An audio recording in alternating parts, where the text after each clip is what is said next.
لقد كان لكم في رسول الله أسوة حسنة لمن كان يرجو الله واليوم الآخر وذكر الله كثيرا. بسم الله الرحمن الرحيم. الحمد لله والصلاة والسلام على رسول الله. اللهم افتح لنا أبواب رحمتك وألحقنا بالصالحين. اللهم علمنا ما ينفعنا وانفعنا بما علمتنا وزدنا علما وفهما في الدين. اللهم اغفر لنا ولوالدينا وللمؤمنين يوم يقوم الحساب. خۆشەویستان لە بەرنامەیەکی تر بەرنامەی پێشەنگبوون کەم بەرنامەی 57مینە کە تەنها بەرنامەکەمان تایبەتە بۆی چۆن دەتوانی کەسێکی پێشەنگی ساڵحی خاوەن دروست بکەین. وەکو باسمان کردی کە 5 بنچینەی سەرەکیمان هەیە. ئەو 5 بنچینە سەرەکیە پێویستە کەسی پێشەنگ کە کاریان لەسەر بکە کە یەکەمیان گرنگجدان کە یەکەمیان بەهایەکان ئەوش 5 خاڵی لە خۆی دەگرت. هەروەها دووەم کە باسمان کردیە پلاندانان کە ئەوش 5 خاڵ لە خۆی دەگرت کە لە بەرنامەکانی تر باسمان کردیە. هاتینە سێم بنچینەی پەیوەندیەکان کە پێویستە کەسی پێشەنگ پەیوەندیەکانی خۆی ئینجا و پەیوەندیانەیەش کە کۆتمان پەیوەندی خود کە ئینسان لەگەر خۆی، هەروەها پەیوەندی لەگەر خەڵک، هەروەها پەیوەندی لەگەر خاوەن نفوذ و دەسەڵاتدارەکان، هەروەها لەگەر دۆستەکانی زۆرە پەیوەندیە چێبی، هەروەها لەگەر دژبوون و ئەو کەسانەی کە منافسیتی. یەکەم خاڵ کە باسمان کرد کە پەیوەندی ئینسان زۆرە پەیوەندیەک بی لە خۆیدا. وەکو لە دوو بەرنامەی پێشوودا باسمان کرد، یەکەمیان کە ئینسان بڕوای بەخۆبی، ئەم بڕوابوونەش گوتمان سنووری هەیە، نابێ زیادەڕەوی تێ بکە. وەکو گوتمان المؤمن القوي کە دەستە ژێر ئەم فەرمودەی پێغەمبەر صلی الله عليه وسلم. هەروەها باسی دووەم خاڵمان کرد کە التحكم بالذات کە ئینسان بتوانی کە تحكم بە نەفسی خۆی بکە. وەکو گوتمان لە بابەتی تەزکیە و تەسەووف هاتووە ضبط النفس، ئینسانە ضبطی نفسی خۆی بکە لە مەسائل حلال و حرام و هەروە لە مەسائل بابەتی عقلی و هەروە عاطفی چۆن بتوانی کۆنتڕۆلی خۆی بکە. هەروەها باسی ئەوەش ماکە إنما الشديد الذي يملك نفسه عند الغضب. کە دەینە سەر خاڵێش تر کە تۆ کە ئینسان چۆن پەیوەندی لەگەر خۆی ڕێکتر بخات و هەروەها پەیوەندیەکی ئیجابی و پەیوەندیەکی ئەرێبی کە بتوانی تەنمیەی ذات بکە کە گەشەپێدانی خودی خۆی بکە. کەمە بەسمان لە گەشەپێدان لێرەمە بەسمە تەزکیەة النەفسە. وەکو ابن قەیم ڕەحمەتی خوای لێ بێ کە کاتێک دەسی ونەفس وما سواها فألهمها فجورها وتقواها کە خوای پەروەردگار نەفس ئینسان سواها تەسویەی کردی یەکسانی داتی فألهمها فجورها وتقواها. نەفسی ئینسان توانای هەیە کە توانای هەڵبژاردنی فجوریشی هەیە، توانای هەڵبژاردنی تەقواشی هەیە. فألهمها فجورها وتقواها قد أفلح من زكاها. بەڵام ئەو کەسەی کە تەزکیەی دەکا بۆ ابن قەیم دەرێ ثم خص بالفلاح من زكاها فنماها وعلاها. چێ بەختەوەر دەبی، چێ ڕزگار بوو دەبی ئەو کەسەی کە تەزکیەی بکە، زەکاها پاچی بکاتەوە، فەنەماها لە پاش ئەوەی گەشەی پێ بدە، وعلاها لە پاش ئەوەی بەرز بکاتەوە. لێرە کە کاتێک باسی ئەم ئاەتە دەکەی فألهمها فجورها وتقواها قد أفلح من زكاها، كاتك باسي تنمية ذات دكا يعني تزكية النفس. إما دبي مصطلحي بكاربيني مصطلحي تزكية النفس. بلا مقابلة كيتي كلا بابتي هندي بابتي قشة بيداني مرويك وبابتي أنا بكاديني يعني بابتي شيء كإداري كقشة بيداني إداري كتطوري كبين ذات تطور كاين كشيء بيبدأ هروها برزي بكينه. والله ابن قيم لها ما كاتيك ده لم آتدا ثم خص الفلاح بالفلاح من زكاها فنماها وعلاها. كاتي ما دبي تزكي نفس بكين بوي صفتي بيغمبراني كبيغمبراني شاتي لك أوشانا يزكيهم يعلمهم الكتاب والحكمة ويزكيهم كذبته هو تزكي نفسي أمكا بقش بيداني نفسي أمكا برزي أمكاتو هروها كبشيويك لشيويك أم نفسي يجي تبي نفسي بقاعدة نفسي مطمئنة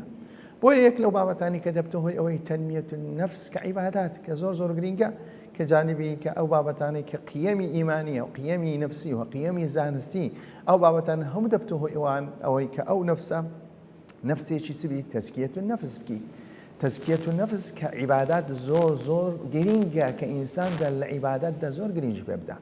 واجبات فرزكان هلو أذكار كان أو بابتانا دبته أو إنسانة بطواني تنمية نفسي خوي بكا لرويس لو علاقة كلاجر خوي هي هرو خوين نوي بردوام كأو خوين نوي بردوام ككاتك بيغمبر صلى الله عليه وسلم هرسن فرمودكش فرمودي شيء لاوازا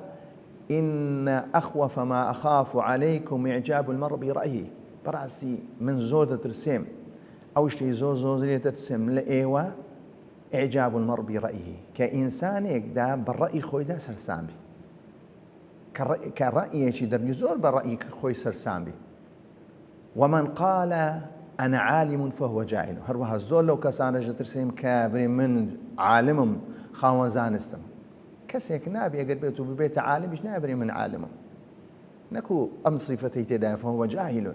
والله من ابن الرد جاهلة ومن قال إني في الجنة فهو في النار هر كسي بري وراسي مستطاع صدس مبهشتي فهو في النار أما بابتانا كهل سند فرمودك لاوازا بلام ككسيك ادعاء علمي كرت كادعاء علمي أنا عالم فهو جاهل أجر بيته قوتي من عالم متواور راود السنسيدي ناخو المسيدي خوف فيرهيش ناكم أو تأكيد إنسانة جاهلة ما بس مليرتي كإنسان خوينوي بردوام دبته أو تزكية النفس بوي ما بس ليرة لقى بيداني خد كأوكي ليرة ما بس دا همولا أنا كان دقريتو أو نعني كلنا خودا هي هلو نعني روكش جدا كإنسان كذا بيتي جرينجي تواي بيبدا بوي تزكية بك بوي بريوي بيبدا هروها ورقتني دي ساندين وسر ورقتني رخنا كأوج دبته أوي سيدبته أوي كتزكية النفس كاكاتك بيغمبر صلى الله عليه وسلم فرم المؤمن مرآة المؤمن مسلمان آويني يعني سي آويني يعني رخنا ملي دقري توبة وشيوي كاكاتك رخنا لي قلتم نابي لي تورطو سوك أصل إنسان إيمان دار آويني إيمان دارا راسه دبي بزمانك وبريك زمانك بي كنبته لشكوداني برامبر باش يقدر بير رابقيني تيبقى أم رخني شي مجاملنيا تنها مجاملة لقدكا يا رخني كسيشنيا كركي ليا يعني ده يشكوه كي بشيني بلكو رخنك دقري رخنيك لبروي خوشي دقري رخنيك لبوي بنيادي بلي لبوي نمابك لبوي تزكيبك هروا كاتك دبيني كدين نصيحية ككاتك باسي دين نصيحي دكي دين آموشگارية دين آموشگارية بوتسي بوي تو بي آموشگاري خلبك لسي دوي كأم صفتان هاتي كأم صفتان بحما شي وكسي بيشنگ دا ككاتك دي صفتي اشتدا أم صفتا بيوست سيلي بك بيوست خوي لي دور بكاتوا بويا كاتك باسي رخنا دكين رخنا المؤمن مرآة المؤمن كإنسان إيمان دار آوين للبو كسيش إيمان دار كوات الليلة أصل وإنسان إيمان دار بي أم غلطي لمن دا لبو مساق بكاتوا أم هلي أمن هيتم بي لبو مباز بكا بو إخوة برودقاج غيبتي حرام كردوا چونك تو حتما دزاني أم كسا صفتي شيء يعني غيبت أويا تو باسي كسي يكدك صفتي شيء تدا أقر بيتو أم قصة لبو كسا كيسو بينا خوش بو باشا بو كابرنا لقانون باس كم صفتهم هي تاكو بريم أم صفتي سابكم هو كسي أم صفتهم هي بو غيبت كردنا حرامة چونك يكم ذا تو باسي كسي يكدكي كام كسلمينيا هروا هي سيدوشينيا هي سودين يعني غيبت كرن هي سودين برام أقرب يتو بي همان قصة لقر خوديا وكسي كغيبة تكردو بريكا كامن أو صفتان لا تدبينم كهزة كم أو صفتان تيدا بوشيوية لو أنا أقرب يتو تو حق بي مناقشة لقر دكي لو أنا تو غلط بي أو غيبة تكردو بشيويش هلاي تيجيشتي بوهم زاري باز أكين هر كشي يكتبي لقر هر كسيك يعني هر فهميك الدروز بو لليك دانو اللقصي كسيك دا أصل ما تو الراس دخول لقر صاحب قصة كان يعني صاحب هرسو كوتكا قصة بكن نكل لباشو باز كيدا بقى هو ينقود بقى هو يقود بقى لو ينقود أخو قصة هم أنا يدقين أو بعبتانا هم دسبابتي غيبت هي سودي شينيا والله أقربيتو بي كسكا بيشنج بو بشيوك لشي وكان كقصيج كتوش لبو رنكنول لبو دكاك أم رخنم هي لم قصاني كرديت دبر أم لبر أم هواني خوارو كسك زور بأساين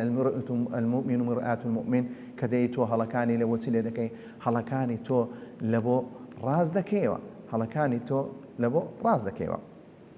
لكو تايدا داولا خواي پروردگار دكين كبمان كاتا كسيكي بيشنجي صالحي خاوان بيامو خاوان آمانز وصلى الله على محمد وعلى آله وصحبه أجمعين. لقد كان لكم في رسول الله أسوة حسنة لمن كان يرجو الله واليوم الآخر وذكر الله كثيرا.